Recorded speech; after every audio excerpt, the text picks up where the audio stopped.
때이른 더위로 에어컨 사용이 늘면서 냉방병 증상을 호소하는 환자가 잇따르고 있는데요. 냉방병은 의학적으로 정의된 질병이 아닌 일종의 증후군으로 과도한 냉방이나 세균으로 인해 발생할 수 있습니다. 구체적인 원인과 예방법을 뉴스엔 이 사람에서 알아봅니다.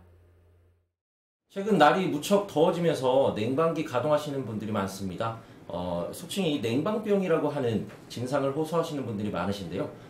그렇다면 이 냉방병 과연 무엇인지 먼저 설명해 주시죠.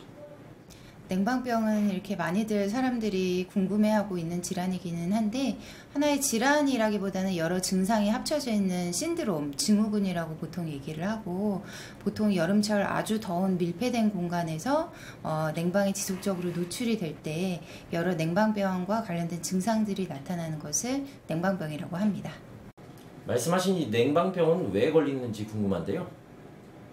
그 냉방을 지속하게 되면, 보통 우리가 알게 되면 냉방을, 에어컨을 오래 틀었을 때 실내 습도가 많이 떨어진다고 하잖아요. 그래서 실내 습도가 떨어지게 되면 호흡기 점막이 마르게 되기 때문에 이 호흡기 점막에서 여러 가지 바이러스나 세균들을 걸러내는 능력이 있습니다. 근데 호흡기 점막이 마르게 되면 그런 능력이 떨어지게 돼서 호흡기 세균이나 바이러스에 더 노출되기 쉽고, 또 여러 가지 원인으로 계속 냉방에 노출이 되게 되면 신체는 열을 계속 생산하려고 하기 때문에 그로 인해서 여러 가지 체온 조절이라든지 자율신경 기능에 문제가 생겨서 여러 가지 냉방병과 관련된 증상들이 나타날 수가 있습니다.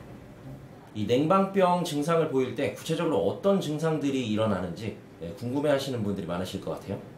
네, 보통 이제 신체는 계속 열을 생산하려고 하기 때문에 앞서 말씀드린 것처럼, 그래서 많이 피곤한 증상, 그다음에 권태감, 두통 증상도 생길 수 있고 여러 가지 호흡기 증상도 생길 수 있습니다. 기침이나 가래, 콧물 이런 호흡기 증상도 생길 수 있고, 또 여러 가지 바이러스 감염으로 인해서 위장관 증상, 복통이라든지 설사 이런 증상들도 생길 수 있고요. 그래서 보통은 이제 한 가지 증상으로 나타나는 경우도 있지만 두통이라든지 호흡기 증상, 복통이 동반돼서 나타나는 경우도 있고요. 심한 경우는 고열이 나거나 아주 심한 호흡기 증상이 나타나는 경우도 있는데, 그럴 경우에는 이제 에어컨의 냉각수가 오염돼서 생기는 레지오넬라증과도 연관이 있을 수 있기 때문에 그럴 경우에는 꼭 추가적인 진료를 받는 것이 좋습니다.